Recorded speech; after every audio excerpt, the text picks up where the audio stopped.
restaurant. Let your replacement handle it. It's just... Hi there, can I take your order? Clam chowder, gazpacho, minestrone. Gazpacho, definitely.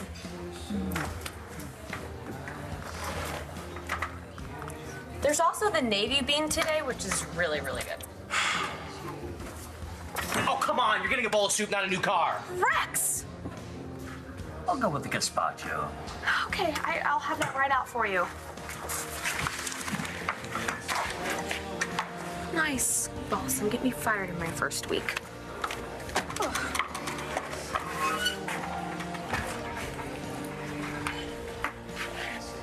You better give her a good tip. How about I give one to you? Life is all about choices, right? When all is said and done, it's just about making the right one. You can't say no.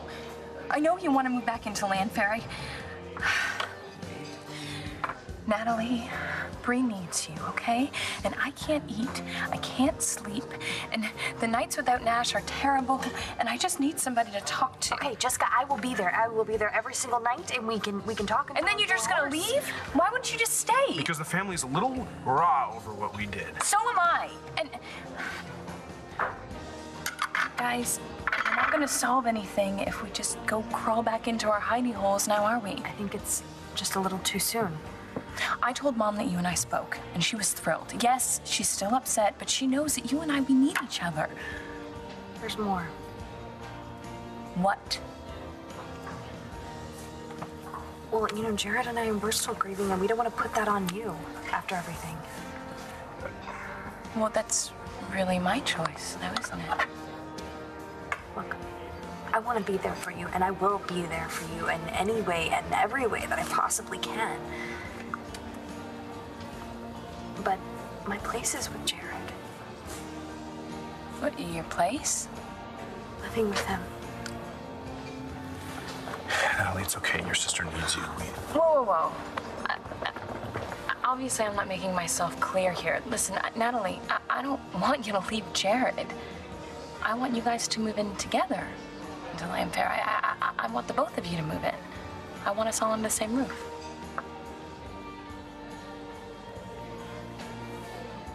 Okay.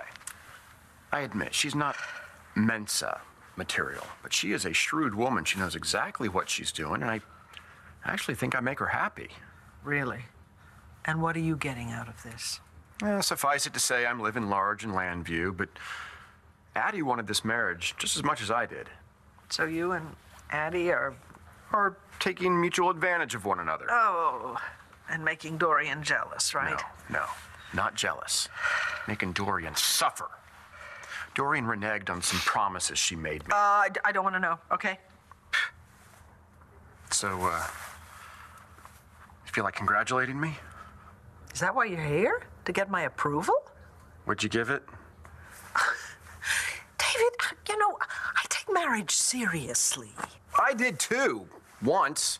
Come on, Vicky, admit it. You want to stick it to Dorian just as much as I do. Well, I won't deny that. God, when I think of what she did, plotting to take over Buchanan Enterprises and robbing my children, and oh my God, poor Nash. Not to mention what she did to Charlie. Next time you feel the need to share, go to a meeting. Don't come to me. I have been going to meetings. There's progress. And I was going to meetings before I wound up in ER. I've been working the program harder than I worked it my whole life. Shame the program hasn't been working for you. But it was. I wasn't feeling the slightest urge to drink that night I got drunk. But we both know that an alcoholic can go from zero to rock bottom in a heartbeat. Yeah, in the beginning, maybe. But we eventually learned to recognize our triggers. And believe me, I know mine. Keep telling yourself that. And if I had felt the pull that night, I think I would have reached for a phone before I reached for a bottle. Your sponsor wasn't available. But you were, weren't you? You know, I remember telling you at the hospital that I was going to come clean with Rex and Vicky about who I really was, Charlie Banks, not Charlie Balsam.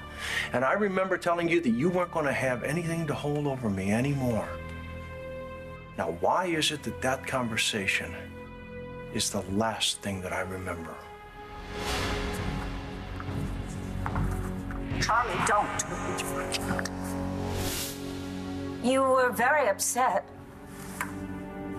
In retrospect, perhaps you were fighting a losing battle with one of those triggers and lost control. I do remember you saying that you were going to go to Rodi's. Yeah, well, I definitely did not go to Rodi's. They were closed for a private party that night.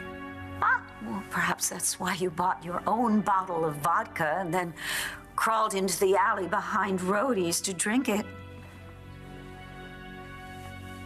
I never told you that I was drinking vodka, Dorian, or that I wound up in the alley behind Rodi's.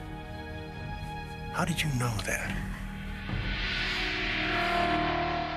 I just assumed it was vodka because you once told me it was your poison of choice. When did I tell you that? I don't remember the exact time or date, but believe me, all of my brain cells are intact. Besides, the news about Victoria Davidson's paramour being dragged out of an alley drunk, it's enormous. It was all over the hospital. Mm-hmm. And they all just rushed out to tell you.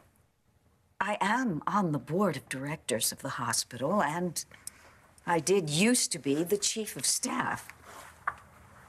That's right. You are a doctor. I suggest that you take responsibility for your actions and just be done with it. Well, that's exactly what I was trying to do that night, Dorian. I was trying to tell everybody the truth, but you didn't want me to. I knew that Rex would be devastated. No, but it's interesting timing, isn't it? That the one time I am out of commission is the same time that you choose to expose Jared as my son, not Ace's. Are you blaming coincidence for your lack of sobriety? No. But for a while, I thought that you might have been the person that I was drinking with. You know, just to encourage me to get drunk, to cause trouble for Vicky. But that's not the way it is it? Of course not. No. Because if I had told the truth before you had a chance to tell the truth, then you never would have been able to just waltz into Buchanan Enterprises, drop your little bomb, and take over the entire company, which is what you did. Which means that you had a very strong reason for wanting me out of the way.